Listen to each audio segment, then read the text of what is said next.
Hay una cosa muy sencilla. Imagínate los indirectos. Hay entidades que dependen mucho de la maniobra de sus inventarios. Y en la maniobra de los inventarios tú dices, ¿sabes qué? Por descargar y subir mercancía, contraté el cuatito que estaba ahí enfrente, le pagué 500 o 1000 pesos porque me ayudó a descargar un camión. Es un gasto indirecto de fabricación que te afectaría el costo. Financieramente lo tienes ahí. Contablemente. Contablemente lo tienes ahí, pero fiscalmente pues es una parte deducible, ¿no? Pero tienes ahí, por ejemplo, unos gastos de gestoría de un abogado para tramitar un permiso, bla, bla, bla, pero no lo has pagado. Sácalo. Déjalo en la conciliación. Déjalo financieramente, pero es una parte reducible.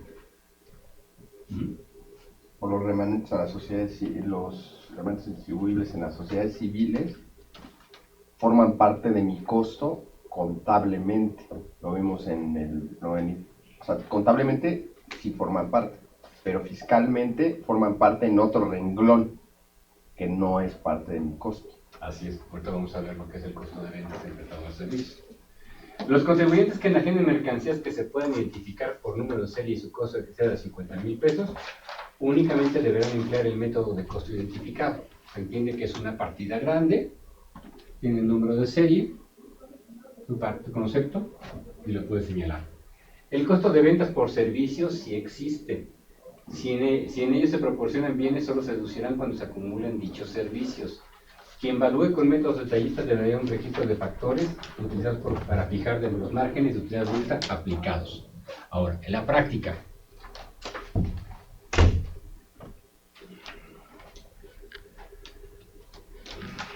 ¿con qué le ponemos ejemplo?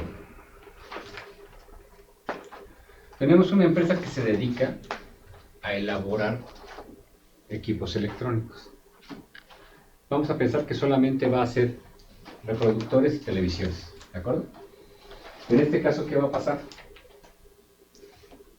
Habrá algunos televisores o proyectores, dependiendo de, que puedan exceder el valor de 50,000 pesos. ¿Sí? Habrá otros que no. Por lo tanto, si excede, podrá identificar cuáles fueron los costos relacionados con eso. ¿Estamos de acuerdo? Si no los identifica, bueno, pues tendrá que ver el costo de ventas global. Ahora, en cuanto a lo que son costos de servicios, y lo vamos a ver así a continuación. En los costos de servicio nosotros tenemos que saber que para desarrollar cualquier tipo de producto de pronto tenemos una participación de materiales y otra participación tecnológica, ¿estamos de acuerdo? Y de desarrollo. ¿Qué pasa generalmente? Generalmente pasa en las empresas que se dedican a maquinarias de agroindustria. En las empresas de agroindustria dicen, oye, yo quiero hacer una máquina que me haga tal y tal cosa. Entonces, perfecto, esa maquinaria posiblemente va a valer 3 millones de pesos, pero por el diseño te va a valer 1 millón de pesos más. ¿Por qué? Porque va el tiempo invertido del diseñador, de la gente que empezó, de evaluación, de pruebas. Entonces te dice, yo te voy a hacer una máquina que te vaya a hacer, ya sea perforaciones, te va a hacer pozos, te va a hacer lo que sea para lo que es agricultura. Se hace toda la instalación. El costo del material, todo lo que es la inversión, diseño de la fábrica, pues va a exceder por 50,000 pesos. Todo está identificado, ¿estamos de acuerdo? Pero adicionalmente hay otros costos que es el desarrollo. Son pruebas, son parte de tecnología. Entonces, por lo tanto, sí se puede incluir dentro de ese mismo costo. ¿Qué es lo que hacemos nosotros? Oye, que los gastos del diseñador, no. Es una maquinaria que va a valer 3 millones de pesos. Todos esos costos, concéntralo, todo como si fuera tu materia prima. En este caso, tus gastos de personal, mano de obra. No manos de obra, son gastos específicos. Es un investigador, es un desarrollador, es un ingeniero. Entonces van a formar parte de ese costo. Ya estás enfrentando tu ingreso a tu costo a través de un adecuado análisis y control de tu operación. ¿Sí queda claro aquí? Ayúdame con todo gusto. Ahora, ¿qué pasa si ese producto surge? Con una sola prueba a lo mejor resulta que en lugar de hacer una máquina la puedo vender en 10. ¿Estamos de acuerdo? Entonces ya tengo el material, me va a costar lo mismo para las 10. Pero resulta que lo que gasté para la ingeniería me va a costar 1 millón. Entonces ese prorrateo de costo ya lo voy a hacer. Si voy a hacer 10 maquinarias, en lugar de hacer un costo incluido e identificado a una por 1 millón, voy a prorratear ese $1,000,000 en 10 maquinarias y va a ser un costo incurrido de gastos indirectos en $100,000. ¿Sí queda claro eso? Sí.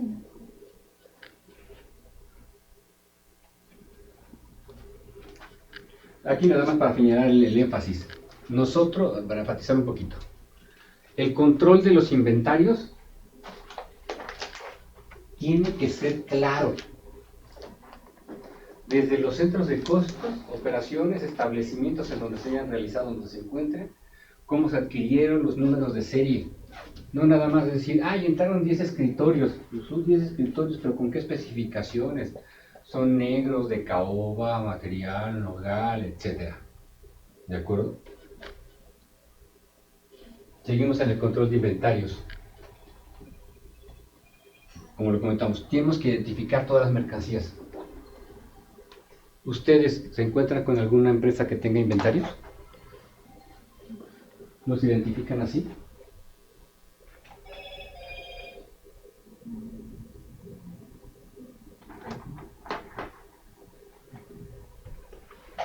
¿Los identifican así? ¿Alguien ha pasado por inventarios alguna vez? Estamos de acuerdo que no es tan sencillo, nada más debemos de ver cuál es el tipo de control. Ahora, la anexo 4 nos va a señalar qué es el costo de adquisición y el costo de compras. El costo de adquisición es el ¿qué? ¿Me ayudas, por favor? Es el importe pagado de efectivo o equivalentes por un activo o servicio al momento de su adquisición. El costo de adquisición de los inventarios debe comprender todos los costos de compra, de transformación o procesamiento y todos los costos incurridos para poner los inventarios en la condición en que se encuentran. Ok, ese sería el costo de adquisición. ¿Estamos de acuerdo? Principalmente hablamos de todas las erogaciones realizadas. Ahora, el costo de compra. El costo de adquisición de los inventarios debe comprender todos los costos de compra, de transformación o procesamientos y todos los costos incurridos para poner los inventarios en la condición en que se encuentran. Sobrecompras y cualquier otras partidas similares deben restarse al determinar al costo de adquisición. Los descuentos por pronto pago están relacionados con la actividad de capacidad financiera de las entidades, por lo que deben reconocerse en el estado de resultados como una partida financiera dentro del resultado integral del financiamiento. Y esto aquí es muy sencillo, o sea, lo vemos desde el punto de vista en la práctica. En la práctica, ¿qué pasa? Oye, necesito tener, traigo una ensambladora de importación. Ok, mi costo de adquisición es el valor en el que me está dando el proveedor, ¿estamos de acuerdo? Pero resulta que mi costo de compra total, hasta que llegue a estar al punto y empiece a producir, pues van a incurrirse ¿qué?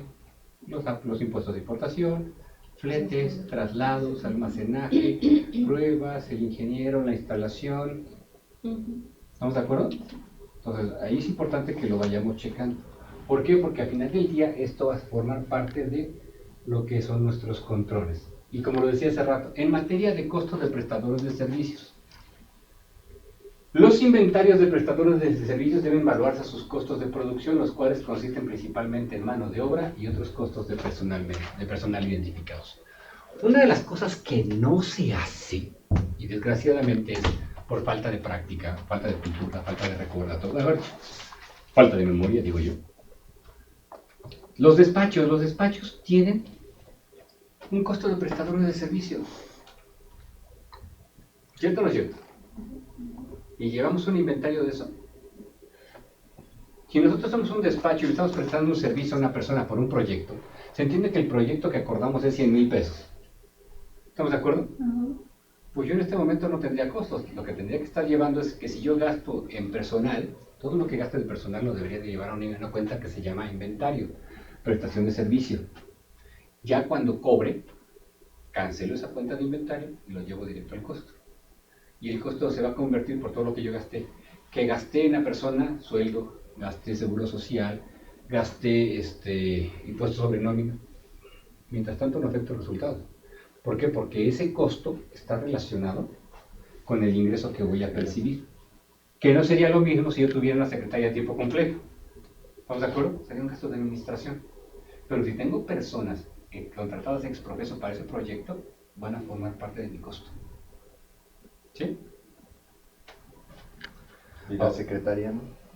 La secretaría no ya queda como una parte de gasto de administración. Gasto de administración.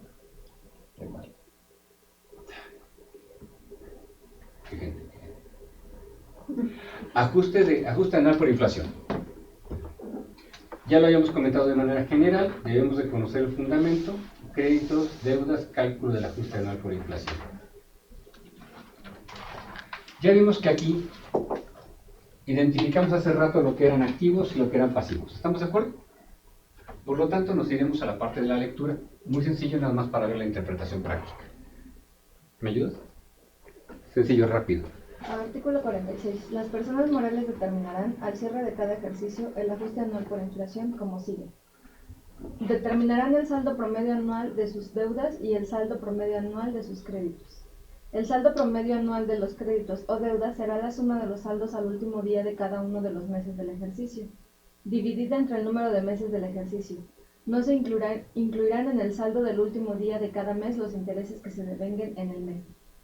Cuando el saldo promedio anual de las deudas sea mayor que el saldo promedio anual de los créditos, la diferencia se multiplicará por el factor de ajuste anual y el resultado será el ajuste anual por inflación acumulable.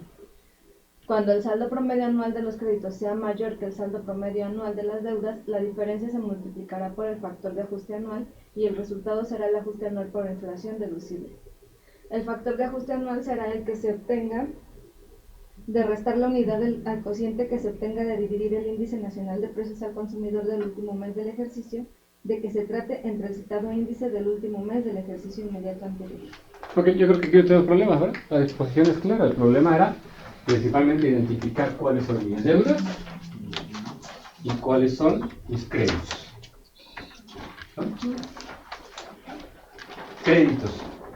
Derechos que tiene una persona acreedora a recibir de otra persona deudora una cantidad numeraria. Todo lo que tenemos que Derecho a recibir. a recibir. Y lo importante aquí, nada más como recordatorio, cuáles no son créditos. Los que sean a cargo de funcionarios. Fíjense aquí, los pagos provisionales, así como los estímulos fiscales. Ahora, ¿es lo mismo un saldo a favor? No. ¿Queda claro? Cualquier ingreso cuya acumulación esté condicionada a la percepción efectiva, las acciones certificados, las que sean a cargo de sus accionistas y las personas físicas. Todo lo demás son créditos. Deudas. Cualquier obligación en numerario pendiente de cumplimiento, incluyendo las contribuciones causadas. ¿Sí? Hay ocasiones en que me he encontrado en la práctica, la revisión, llega el 31 de diciembre de cada año, estás el anual, y te encuentras con que las empresas tienen una contabilidad y la contabilidad aparece. IVA pendiente de cobro, IVA cobrado. ¿Esas son contribuciones causadas? No. ¿Cuál sería la contribución causada? El IVA por pagar. El IVA por pagar, ¿estamos de acuerdo? Entonces le tienes que decir, oye, ¿sabes qué, chaparrito? Así mandaste tus balanzas, depúrala antes de mandarla final y saca todos tus cancelaciones para determinar tus saldos a favor, en contra y demás, sacas correctamente tu promedio. Y no son deudas las que se deriven de partidas no deducibles. Ahora, sencillo, deudas mayores que créditos, créditos mayores que deudas. Si la diferencia es mayor, se tendrá un ajuste anual acumulable. Si la diferencia es mayor, se tendrá uno deducible. Yo creo que aquí no tendríamos problemas. El problema es en la interpretación de créditos y de deudas. Determinación del impuesto anual. Para la determinación del impuesto anual, siempre tenemos que partir de los pagos provisionales, ¿no? Por lo menos para tener una referencia en materia de ingresos. Cálculo de pagos provisionales para personas morales, actualización para disminuir pagos provisionales, desde cuándo podemos disminuir pagos provisionales, cuándo se presenta el aviso, requisitos para solicitar la disminución de pagos provisionales. ¿Alguien ha hecho esto? ¿Y por qué no lo han hecho?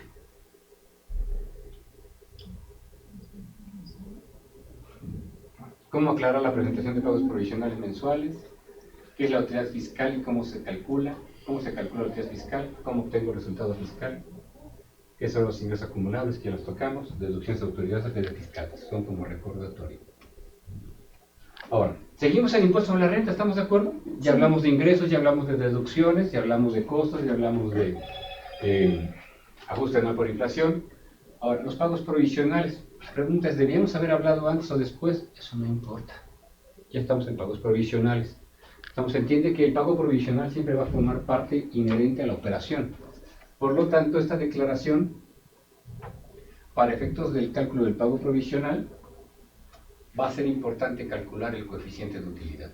Y el coeficiente de utilidad, ahora que estamos en 2019, calculando pagos provisionales de 2019, ¿de qué depende el coeficiente de utilidad?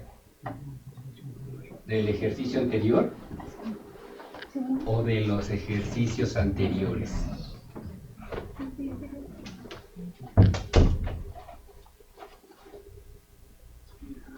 Ya que tenemos el cálculo del pago del coeficiente de utilidad, podemos entonces realizar el cálculo del pago provisional. ¿Cierto o no es cierto?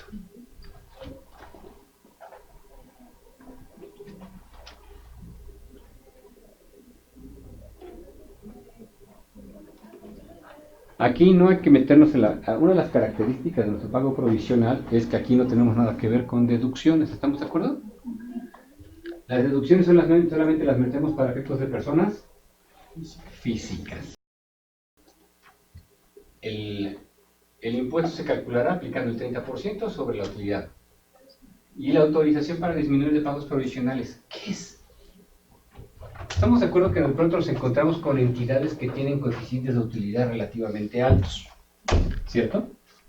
Y que inclusive ese coeficiente de utilidad se deriva de la presentación de la última declaración presentada del año anterior.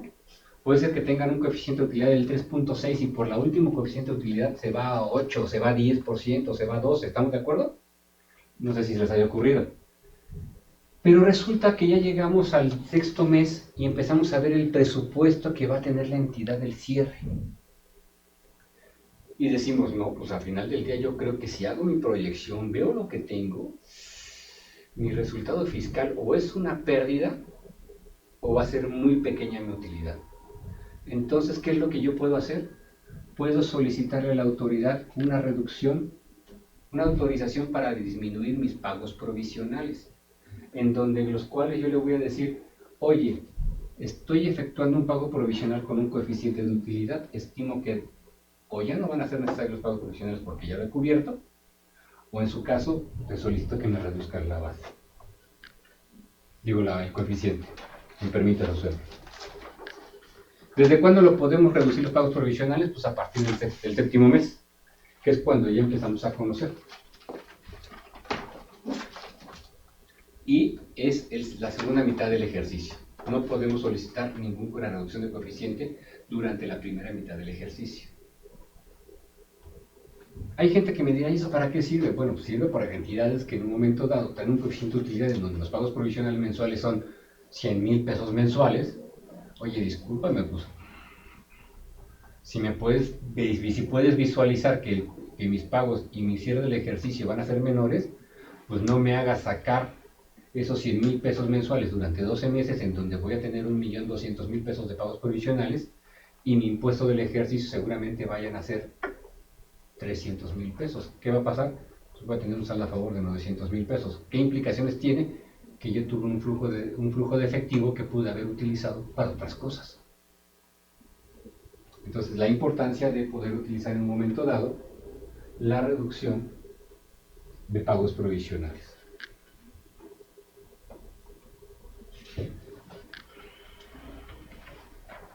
Y ya quedamos que es a partir del segundo semestre.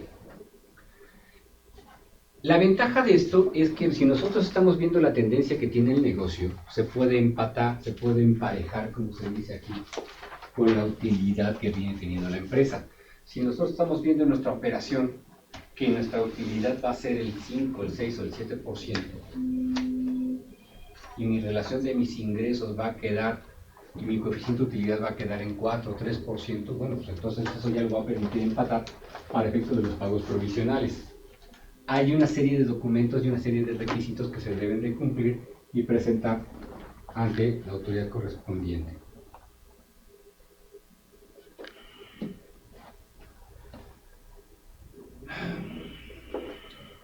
La fecha límite, bueno, pues estará dentro de los siguientes, dentro de la segunda mitad del ejercicio. Se entiende que en un momento dado, para que nos convenga, pues debemos estarlo realizando más tardar cuando. ¿Algún pago provisional? ¿Perdón?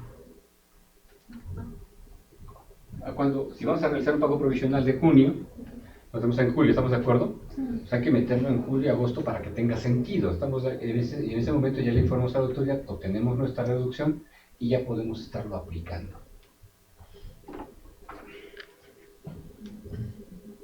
Bueno, aquí de los requisitos para solicitar para pagos provisionales, reducción de pagos provisionales, tenemos que llenar la forma 34 y presentar un escrito con la siguiente información.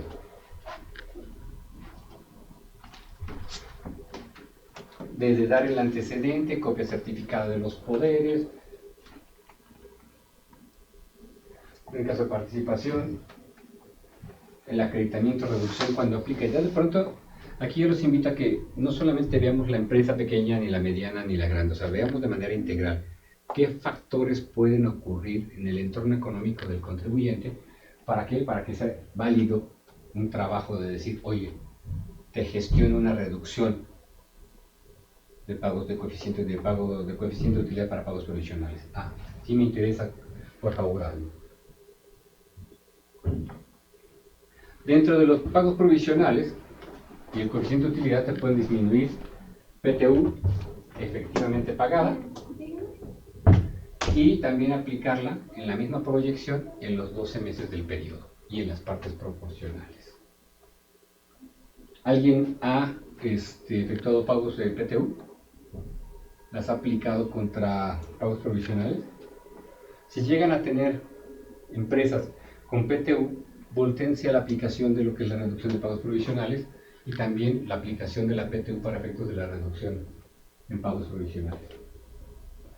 Una de las cosas que a veces tenemos nosotros problemas, y ojo, hoy en día esto se tiene que mencionar mucho, en pagos provisionales de pronto, como lo dijimos hace rato, mis pagos provisionales van a depender de los ingresos. ¿Estamos de acuerdo? Pero hay entidades que tuvieron a contadores anteriores a ustedes que presentaron declaraciones en ceros. ¿Qué hay que hacer para eso? Hay que corregirlo. Y hay que corregirlo en función de qué? De los efectivamente presentados. Y hay que hacerlos a la brevedad, porque de pronto, si no, nos van a llover multas. Y una multa por presentar declaraciones en ceros habiendo tenido comprobantes fiscales digitales, habiendo tenido comprobantes fiscales, habiendo tenido ingresos, va a tornarse pesada. ¿De acuerdo?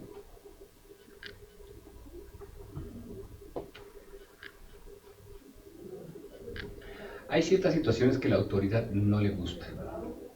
Y no le gusta es el hecho de que de pronto, y lo van a ver ustedes ahorita, hoy en día lo van a ver, en su opinión de cumplimiento de obligaciones fiscales, si las entidades tienen ahorita comprobantes fiscales emitidos y no declaran los ingresos, su opinión de cumplimiento de obligaciones fiscales va a aparecer, no presentó el pago provisional, ¿sí? Aunque lo haya presentado en ceros, y además se tiene como observado, considerando que tiene ingresos por las cantidades que ustedes hayan facturado.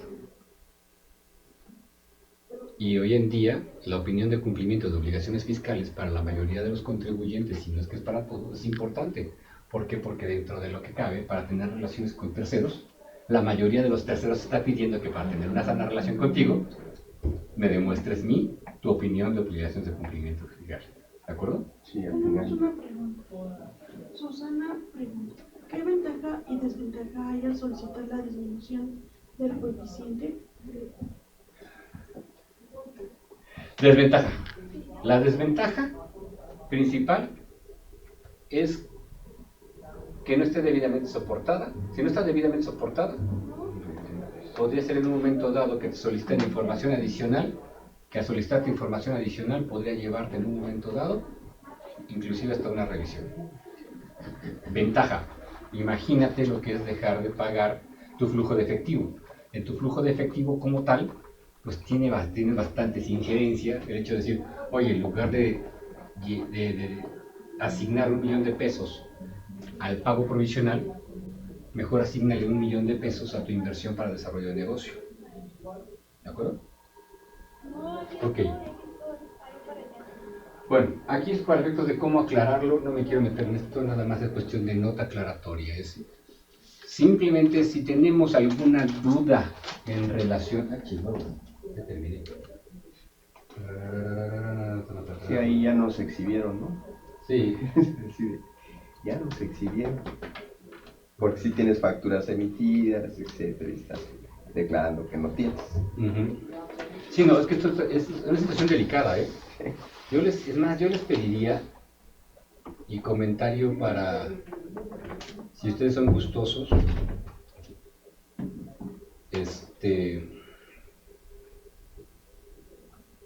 para que ahora que nos encontremos, no como tarea, sino como para efectos de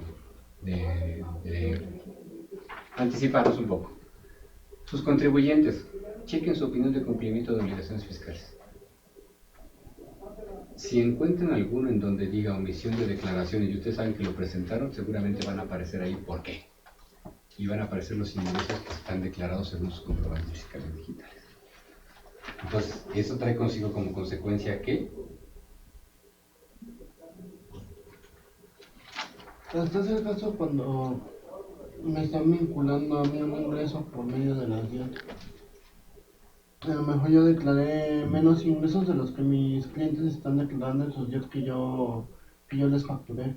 Y también desde ahí pueden empezar las autoridades a ver que mi declaración no tiene todos los ingresos o a presumir que tengo ingresos extras de los que estoy declarando. Bueno, no, por supuesto, o sea, aquí, ojo, recuerden que hoy en día, en este mundo tecnológico, la autoridad ya sabe todo lo que emitió uno y todo lo que recibió de esos comprobantes el otro. ¿Estamos de acuerdo?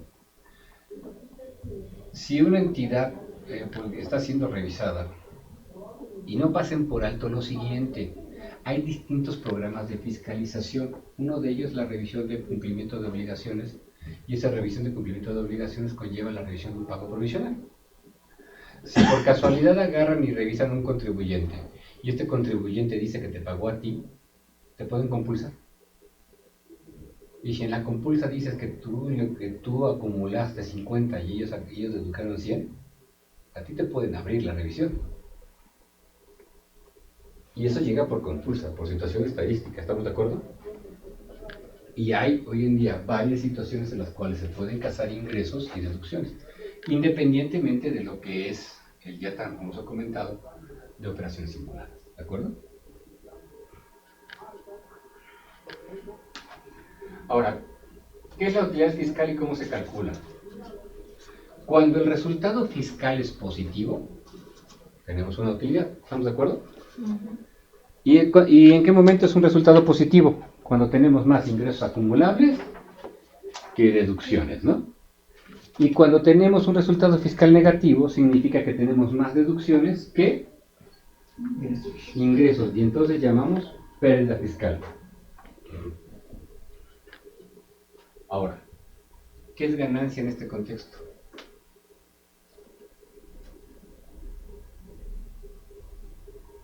¿Es lo mismo la utilidad fiscal y el resultado fiscal? El resultado fiscal es la fracción de los ingresos de una persona moral sobre las cuales el SAT calcula y cobra el impuesto a la renta correspondientes al ejercicio pero para obtener el resultado fiscal primero debemos obtener la utilidad fiscal, ¿no? O sea, primero es utilidad y luego el resultado fiscal. ¿Qué hay entre ellos dos? Posiblemente exista la amortización de pérdidas fiscales. ¿Cómo se calcula la utilidad fiscal? Ingresos menos deducciones, ¿no? Yo creo que aquí no hay tanto problema, ¿no? Ahora, ¿cómo obtengo el resultado fiscal? Ingresos, deducciones y utilidades pagadas a los trabajadores. Aquí sí ya me está jugando un concepto distinto de mis deducciones, que son las utilidades pagadas. Y estas utilidades pagadas son las que entregamos nosotros durante los meses de mayo o junio, dependiendo de lo que sea. ¿Y la pérdida dónde va? La pérdida fiscal, un poquito la vemos atrás. Ahorita la incorporamos. ¿Cuáles son los ingresos acumulables? Ya los tocamos. ¿Cuáles son las deducciones autorizadas? Ahora bien, se entiende que en este momento ya hablamos de ingresos y deducciones y dejamos los valores relativos a lo que es propiamente el ejercicio. Se entiende que la PTU la afectamos en el resultado fiscal porque la pagamos, ¿de acuerdo?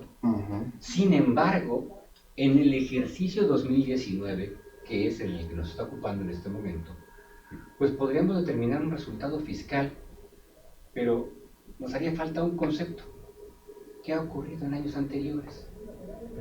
Y algo que podemos traer de años anteriores no es otra cosa más, bueno, son dos cosas. ¿Qué podemos traer de años anteriores? Las pérdidas fiscales, el coeficiente de utilidad, ¿de acuerdo? Y si acaso, si bien nos va, normalmente, si mal nos fue, podríamos tener por ahí un saldo a favor del ejercicio anterior de impuesto. Se da cuenta cómo va cayendo conceptos adicionales, pero se entiende que primero cuadramos lo que corresponde al resultado del ejercicio. El resultado del ejercicio, ingresos, deducciones y una partida que puedes disminuir, que es tu PTU, nada más. Ahora, velo desde el punto de vista de operación acumulada. ¿Qué ha pasado en ejercicios anteriores? Puede ser que tengas o no tengas pérdidas fiscales. Si las tienes, ¿qué son las pérdidas fiscales? Es el resultado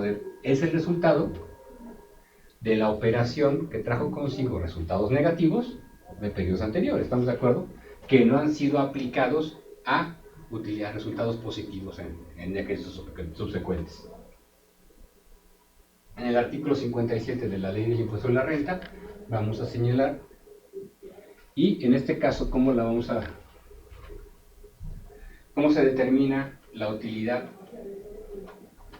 Ingresos acumulables menos deducciones autorizadas. Aquí tenemos una pérdida fiscal en el año 1, ¿estamos de acuerdo? Aquí no tenemos ningún problema, es el primer año. ¿Cómo la vamos a aplicar? Si nosotros tenemos una pérdida fiscal de años anteriores, ¿qué tenemos que hacer? ¿Qué podemos hacer? La podemos actualizar. Si le vamos a actualizar esa pérdida fiscal, ¿por qué la podemos actualizar? Para poderla utilizar a valores presentes en ejercicios posteriores. Si ocurrió en el año anterior, hay un efecto de actualización. Ese efecto de actualización no lo perdemos, lo actualizamos y lo llevamos en el ejercicio. ¿Cómo se actualiza? ¿Cuál es el factor de actualización? No se puede, es imposible, no lo soñemos. Ahora, hay pérdidas fiscales derivadas de fusión de sociedades. Bueno, en ciertas características de una adecuada fusión podrían tomarse la parte de la fusión, la fusión, parte de las pérdidas fiscales que existieron en esas fechas. Durante algunos años se buscaban muchas empresas que tuvieran pérdidas fiscales para enfrentarlas. Se compraban las empresas con pérdidas fiscales, los cascarones, se aplicaban las pérdidas fiscales en la fusión, pero bueno, hoy en día eso ya está muy observado.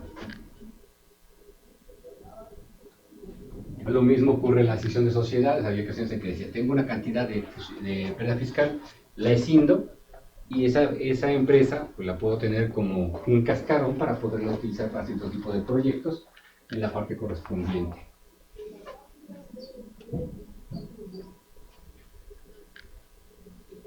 Ahora, ya habíamos llegado a la utilidad. ¿Se acuerdan que nuestra utilidad fiscal era ingresos, deducciones, PTU? Pagada, ¿de acuerdo? Ahora ya podemos estar amortizando nuestras pérdidas fiscales, las que están debidamente actualizadas, y en su caso llegar a un resultado fiscal y aplicarle la tasa del impuesto. Ahora, esto es de manera general en cuanto a una amortización de pérdidas fiscales que nos está generando, la amortización de las pérdidas fiscales nos está generando, tenemos suficientes para no pagar, tener una base de impuesto, un resultado fiscal. Pero si tuviéramos un resultado fiscal, aquí ya tomaría más importancia la determinación correcta de los pagos provisionales del ejercicio, en donde ya tendríamos el impuesto causado en pagos provisionales, el impuesto causado ya disminuiríamos los pagos provisionales realizados, inclusive independientemente de la forma natural, o si hubo una reducción de pagos provisionales y la hayamos aplicado, veremos cuánto fue el monto de los pagos, si hubiesen algún ISR retenido o algún impact, y determinaríamos el impuesto a cargo. El IMPA. Que se remanece todavía para algunos. También la ternura. Ahí sí ya me siento Creo que lo con vimos varios cursos encima, ¿no? en uno de tus estados de hace cuando trabajé contigo. Sí. Ok, hasta aquí estamos bien. Digo, el repaso de renta, que llegamos a ¿alguna pregunta? Cálculo de PTU, CUCA y CUFIN. ¿Por qué son importantes estos conceptos? La PTU, cuenta de capital de aportación, CUFIN y CUFIN. ¿Te ha tocado presentar CUFIN? ¿Has tenido dudas en la CUFIN? En la CUCA. ¿Para qué son importantes? Una de las cosas a las que yo invito siempre cuando doy este tipo de cursos es, señores, podemos hacer diferencia en nuestro trabajo. Realizar un resultado, realizar la desmesión de impuestos, realizar una contabilidad, es parte inherente a nuestra profesión. Pero eso no implica que de pronto podamos ser proactivos en ciertos aspectos. Ciertos aspectos es que si nos encontramos a un contribuyente con ciertas posiciones fiscales, llámese utilidades fiscales, unas CUFINes, unas CUCAs robustas, pues invitarle y sugerirle a los patrones, a los dueños, a los socios, oye, pues ¿por qué no retiras dividendos? Tienes el dinero suficiente, puedes sacarlo, ¿para qué lo dejas ahí, a no trabajar, desarrollas el negocio? ¿Por qué? Porque ya tienes correctamente determinados tus valores. Y estos valores te van a servir ¿para qué? Para que los resultados de tus ejercicios positivos se vayan libres del pago de impuestos, ¿no? Ahora, ¿qué son las PTU?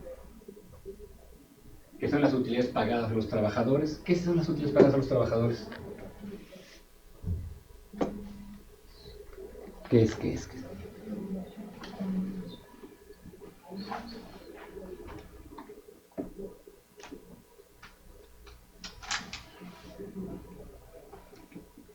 Bueno, simplemente la PTU no es otra cosa más que una obligación que se establece desde el punto de vista legal para hacer partícipe a los trabajadores de los resultados de las empresas, ¿no?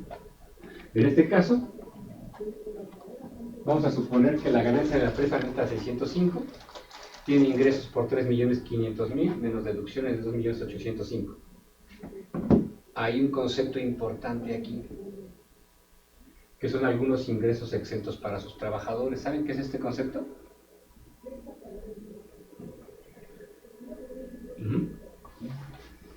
Y que no fueron deducibles en 85.000 pesos. Por lo tanto, la utilidad como tal van a ser 520.000 pesos y lo estaremos utilizando. Bueno, aquí el ejemplo ya resuelto lo tenemos aquí. Habíamos dicho que tenemos 3.500.000 pesos de ingresos. ¿Estamos de acuerdo? Dijimos, los trabajadores ahí tienen ingresos exentos por 85.000 pesos. Por lo tanto, tengo unos ingresos graduables ajustados para efectos de PTU por 3.415.000 pesos. Mis deducciones autorizadas son 2.895.000. Mi base gravable para efectos de ISR en materia de PTU serían 520.000 pesos. No hay algún tipo de precios fiscales aquí aplicables en el cálculo. Me queda la base para PTU de 520.000 pesos. Por lo tanto, la PTU a repartir son 52.000 pesos. Este tipo de resúmenes son sencillos porque de pronto a veces estamos buscando en dónde están los sustentos, pero puede... ¿Alguien acá ha determinado alguna PTU para las empresas en las que he estado? Sí. ¿Y qué tal te ha ido? Con la parte de cuando dices, oye, si hay PTU, te guardas el secreto y lo firmas y presentas otra declaración.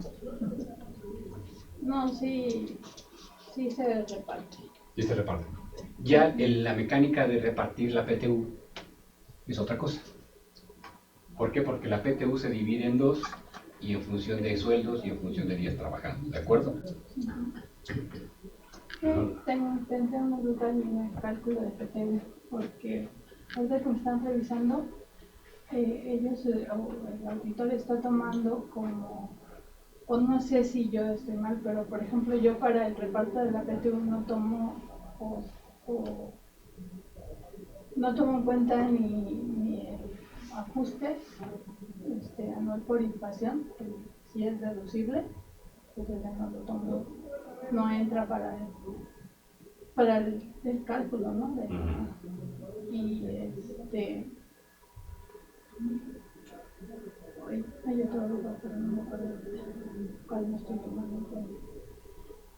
Y ahorita, por ejemplo, el auditor me dice que no, que está mal mi cálculo, que debió haber sido sobre la fiscal, pues. Sobre es la utilidad fiscal. Se entiende que hoy en día la realidad es, durante algunos años, se decía, oye, ¿sabes qué? La PTU viene una distorsión donde, por ejemplo, los efectos diferidos, como por ejemplo el ajuste anual por inflación, lo excluyes.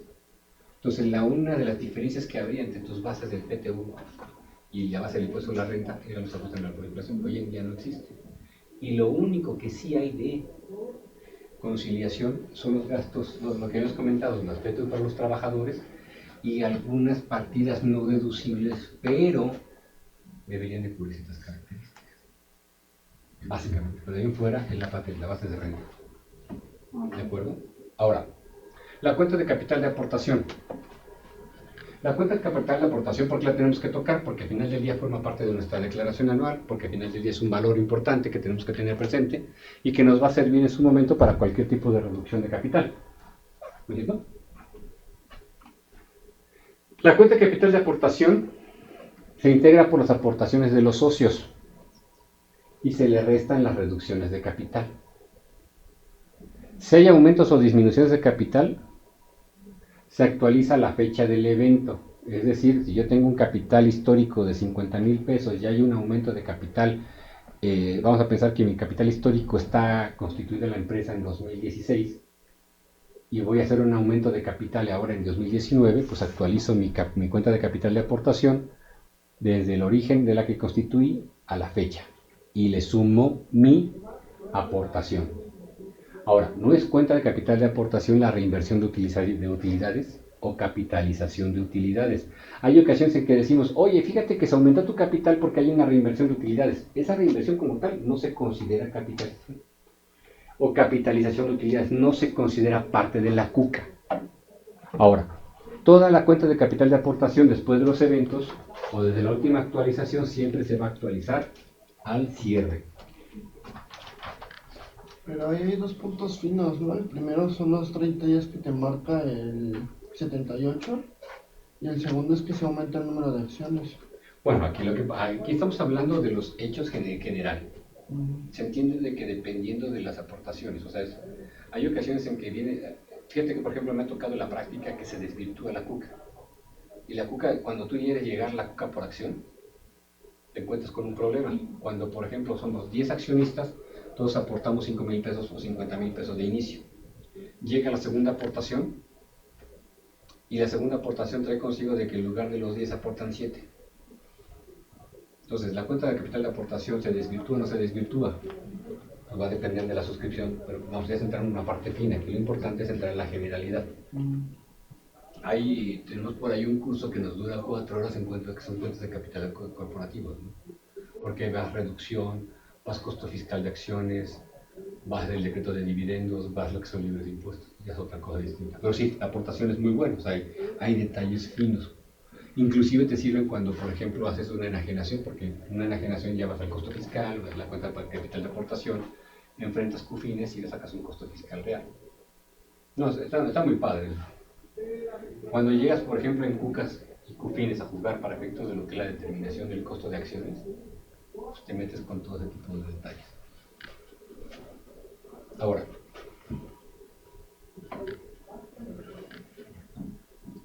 UFIN. UFIN es el resultado fiscal del ejercicio.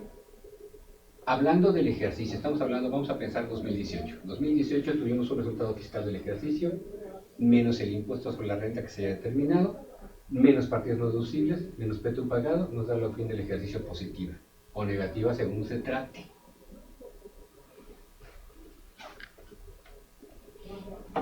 Esta UFIN del ejercicio va a formar parte de una CUFIN. La CUFIN es la acumulada, es decir, la que se va dando con el devenir de los años. Se entiende que hay una CUFIN al cierre del ejercicio anterior, en este caso la que traemos de 2017 más la de 2018. Se van a sumar dividendos percibidos de las personas morales, dijimos hace rato. Podemos recibir, si tuviéramos inversión en acciones, se pueden recibir dividendos. ¿De acuerdo? Pero también estos ingresos no van a ser acumulables para la empresa, van a formar parte de mi CUFIN. Más o menos el fin del ejercicio, menos los dividendos pagados. Ahora, si yo ya pago a los socios, se va a disminuir mi CUFIN. Y esta CUFIN como tal va a quedar por el factor de actualización. Y en todo caso, si hubiera un decreto de dividendos, pues estarían efectuando las retenciones correspondientes. Hasta aquí hablamos de manera general de conceptos. ¿Tenemos dudas?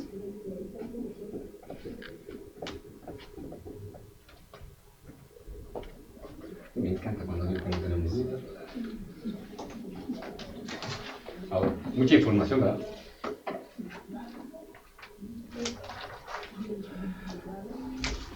No estamos hablando propiamente de la declaración anual, ¿sí? Vamos a irnos al caso práctico. Esta viene la presentación del caso de declaración anual.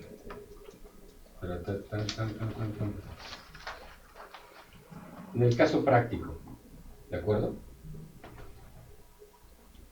Me equivoqué de presentación, disculpa.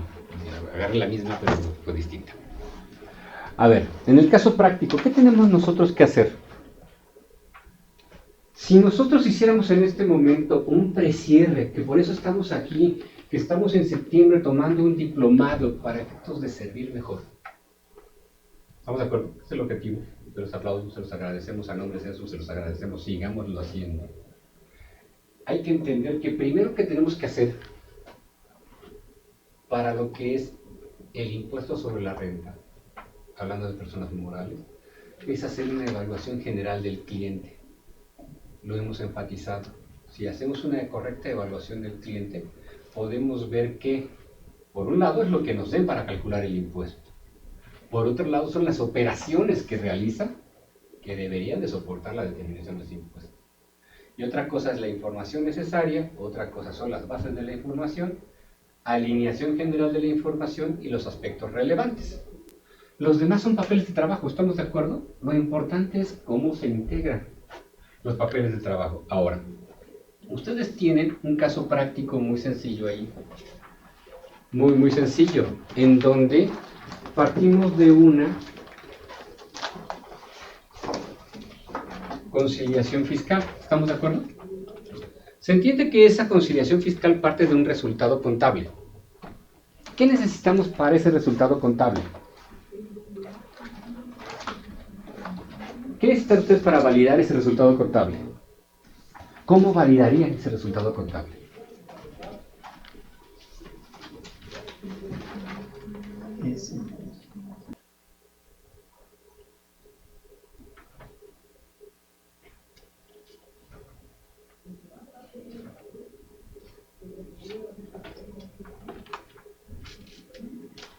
¿Estamos de acuerdo? Los números más o menos usted los tiene. Pero habíamos platicado, ya vimos, ya estudiamos, ya repasamos lo que es la ley del impuesto a la renta, ya repasamos qué son ingresos, ya repasamos deducción, ya repasamos requisitos, los comprobantes fiscales, ya hablamos de requisitos de deducibilidad. ¿De qué más hablamos? Hablamos de ajuste anual por inflación, hablamos de una PTU, hablamos de partidas no deducibles, momentos de acumulación, ¿cierto? Pero lleguemos en este momento con el cliente. El cliente nos dice, señores, revísenme mi declaración, revisen mi resultado fiscal. ¿Sí? ¿Qué harían ustedes? ¿Qué necesitas? La acumulación de mis ingresos, la acumulación de mis papeles de trabajo para precisamente determinar el resultado contable. Ok, pues en este momento supuestamente, ¿qué necesitamos? Se entiende que en tus papeles de trabajo están diseñados a modo tal de que ustedes vayan viendo lo importante que es tener información sólida. ¿Estamos de acuerdo? Sí. Fíjense que, por ejemplo, en su conciliación contable fiscal, lo primero que tendrían que preguntarme, Carlos, ¿de dónde salió este resultado contable? ¿Estamos de acuerdo? ¿Qué necesitan?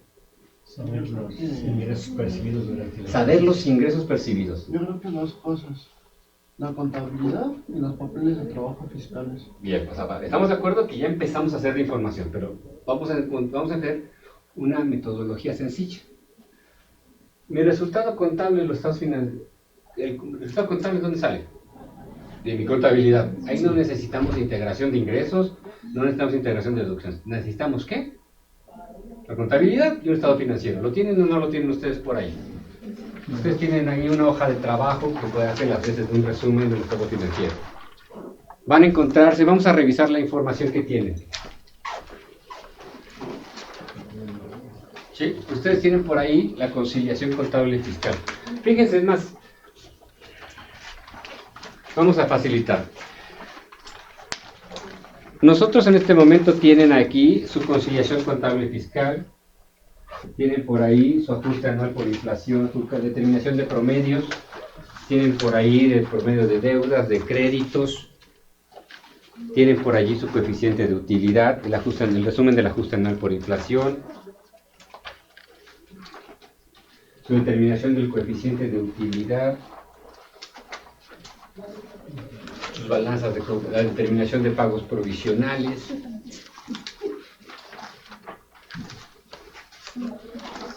Las pérdidas fiscales pendientes de amortizar. ¿Sí?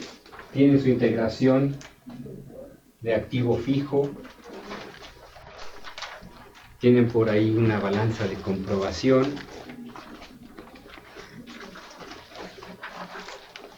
Tienen por ahí un resumen de unos estados financieros. Tienen unos estados financieros. Tienen un estado de resultados.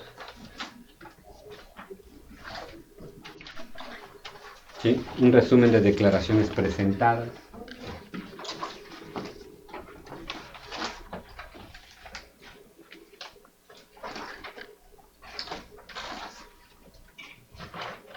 Una integración de gastos.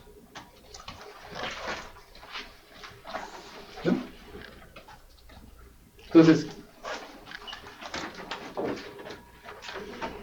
si ustedes decían qué cantidad de hojas hay ahí, vamos a darle utilidad, ¿qué les parece? ¿Estamos de acuerdo? Sí. O sea, fíjense que la parte delicada, y esto lo platicamos con Toño, no, Toño estaba diciendo, no, tiene que haber un caso práctico, que esté bien preocupado Toño por ustedes, ¿no? Entonces dije, bueno, voy a tratar de que pues, Toño esté conmigo para que vea que las cifras son malas. Entonces lo convencí, aquí lo tenemos. El chiste es de que Toño dice, oye, por favor, quiero que estén ciertos de que la información tiene que salir de algún lado. Ha sido la plática todo el tema de hoy, ¿verdad?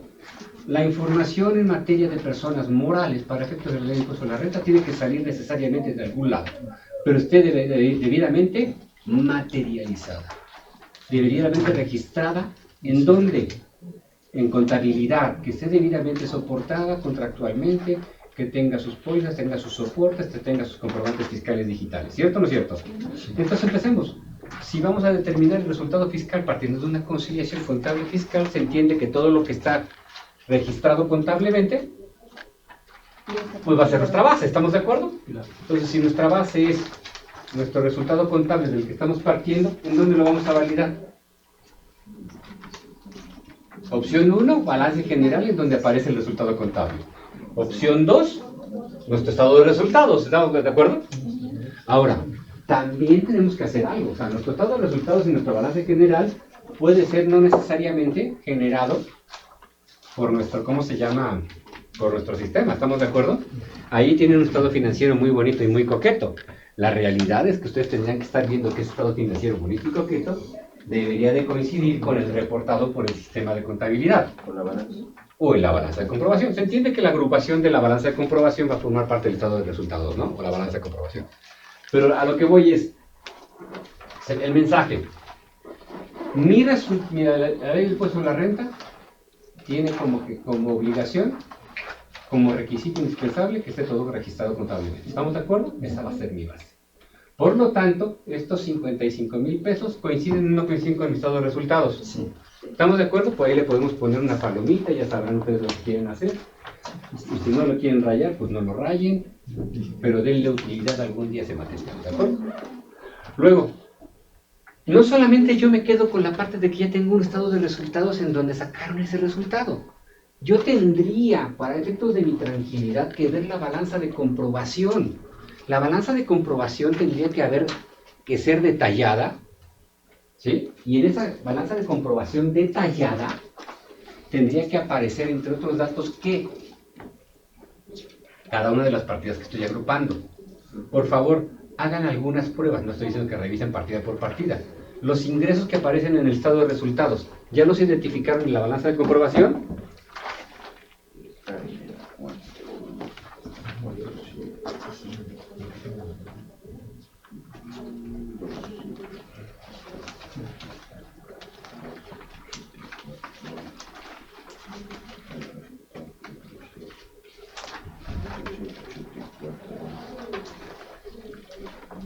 Sí, aquí lo tienes en tu ingreso, tu hoja de trabajo y tu dirección.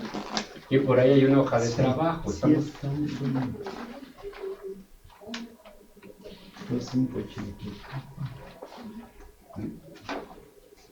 Es que yo cuando lo ves así dices, chinga, porque ya no está tan fácil. Sí, Bueno, puede ser los la impresión ingresos- que sí. Ajá. Los ingresos sí están. Digo, aquí lo Sí, que voy sí son coincide. pequeñas pruebas. El mensaje es, si yo tengo que determinar mi impuesto sobre la renta, tengo que partir de mis ingresos acumulables. Mis ingresos acumulables, una de las características es que parten de mis ingresos nominales según mis estados financieros. Ya nos meteríamos a otra situación de comprobar que los ingresos señalados en la balanza de comprobación sean los mismos que hayan estado facturados a través de un control adicional en donde yo pueda demostrar, dependiendo de las características de la empresa o del monstruo de la empresa, que todos mis FDI son los que están registrados contablemente. Ya va a depender, ya no del más que otra cosa, de una adecuada evaluación del control interno. E insisto, seamos respetuosos. ¿Qué posición tenemos? Soy el contador de la empresa, es mi cliente, por lo tanto tengo toda la información adicional necesaria, la puedo cuestionar, puedo verificar partida por partida que cada factura esté registrada. Puedo hacer mis pruebas de emisión de comprobantes fiscales digitales a nivel de detalle, decir todos mis comprobantes fiscales son tales, suman 25 millones de pesos. Mi contabilidad trae 18, ¡ay Chihuahua, algo me faltó! Ah, es que fíjate que sumé y los que decían cancelados no les puse 0 y ya, pues ya suman 17 o 18. Ah, bueno, sí, eso en empate, ¿no? Pues ya tengo una primera base sólida para poder mostrarle a la señora autoridad mis ingresos. Que los cobren, es una cosa completamente distinta, pero ya estoy partiendo de una base de control. ¿Estamos? Ya empaté mis ingresos de mis estados de resultados, ya los vi a balanza de comprobación. Se entiende que esos ingresos nominales que ya tengo en la balanza de comprobación son relativamente ciertos. ¿Se checan? No recuerdo. Pagos provisionales es creo que es el anexo 4. Miren, yo por ejemplo aquí les voy a presentar. No quiero sentarme porque me voy a mover, ¿verdad? Entonces, hay que quitarme.